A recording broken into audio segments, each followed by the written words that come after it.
What's up guys, it's Project. Christmas came early and you guys are getting a build. Now this isn't a fully completed Omega OP build like the good old par days, nor did I extensively test and compare effects and whatnot because of reasons you already know, but this is a nice starter build to hopefully get you through Dream of the Nioh and the Underworld.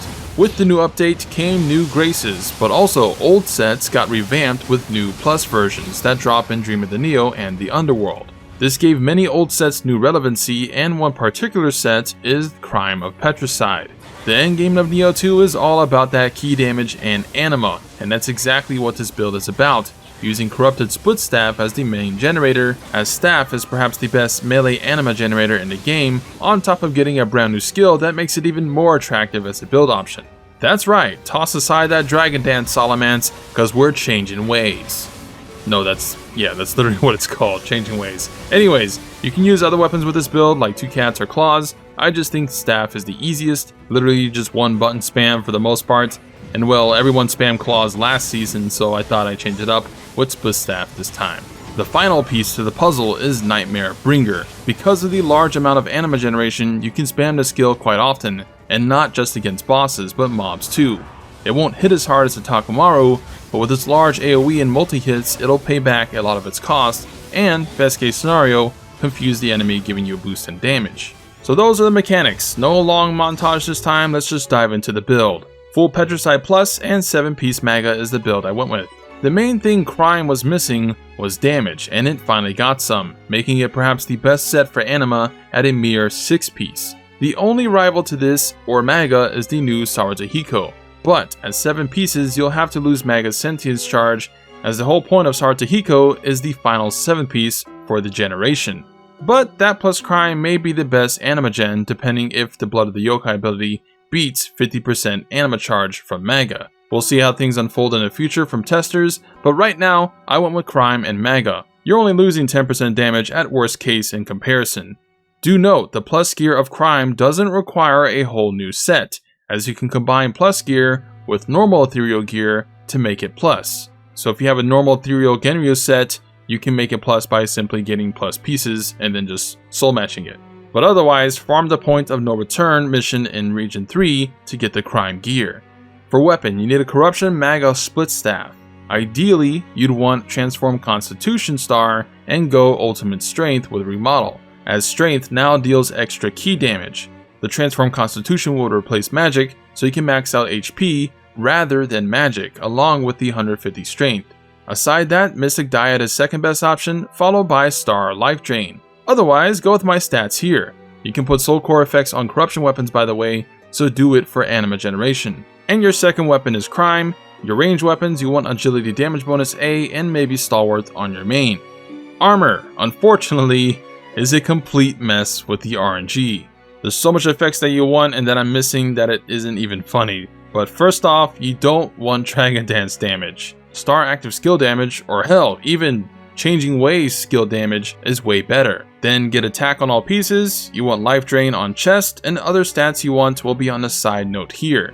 Get what you can, prioritizing the anima stuff, then Sentience charge, and then key damage. For Helm, best Helm is Tengu Mask for super efficient. And lastly, get Tenacity on one piece to survive. And now Charms, again super RNG hell. The best stats are Star Sentience, Melee vs 0 Key, and Melee vs Corrupted on both Charms. Star Sloth Amio hit will be the 4th best to save Amio slots. Scroll, Ultimate Constitution, Strength, and Magic. If you can't get Ultimate Strength on Staff, then forget about it on the Scroll. Ultimate Magic is honestly a must-have for most builds in my opinion, as the duration and cast speed is amazing to have together. Otherwise, Counter Yokai Tactics and Sentience Charge are other ones to look out for. Stats, again, will depend on whether you can get Transform Strength or not. If not, go with a similar spread that I have here. Just max out the 2 main damage stats to 200. If you do get Ult Strength though, I would still get 150 Magic for Ultimate Magic. The new level cap should allow you to get 4 150 stats plus your stamina. You also need 50 Heart for Baku to trigger its stats. Which, speaking of Baku is best in slot for corruption builds. It's got 26 slots, it's got anima charge, melee versus corruption, the perfect spirit.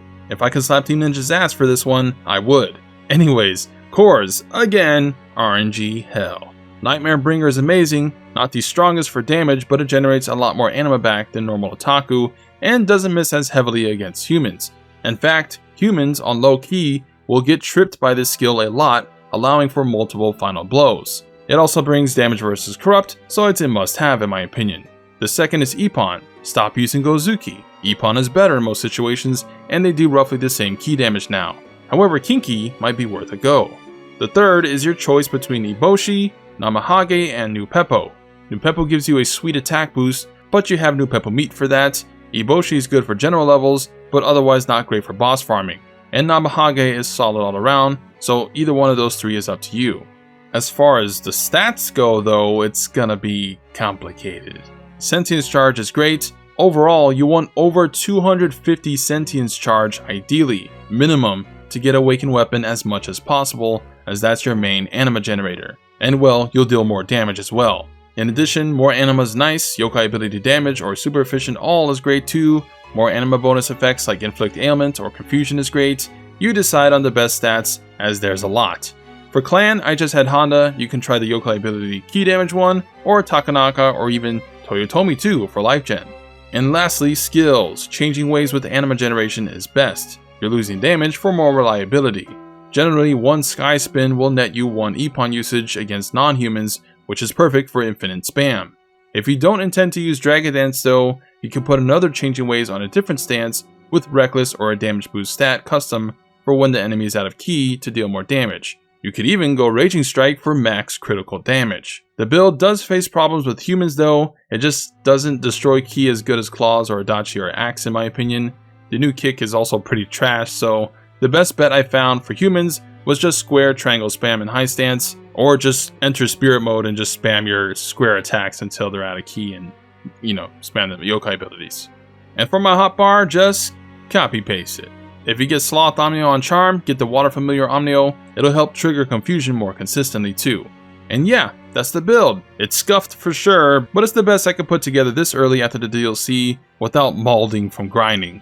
In the future, I may make a video or stream once I get to the final levels of Underworld to showcase the build, if I can find the upgrades for it. But yeah, this will likely be my final build otherwise. Overall, my opinion of DLC 3 was about the same as DLC 2. It's a good chunk of new gear, but same kind of weird bland story, boring main missions, and same RNG fiesta. The side missions of DLC 3 though were pretty nice. That tournament thing was crazy. But yeah, hope you guys enjoyed today's video. Let me know your thoughts on the DLC 3 and the Underworld. The Dream of the Nioh was a letdown in my opinion, but hey, I guess the Abyss was going to make it irrelevant anyways. But yeah, I'll probably stream me doing the Underworld with this build, so look forward to that. And as always, leave a like and subscribe for more Nioh 2 epicness.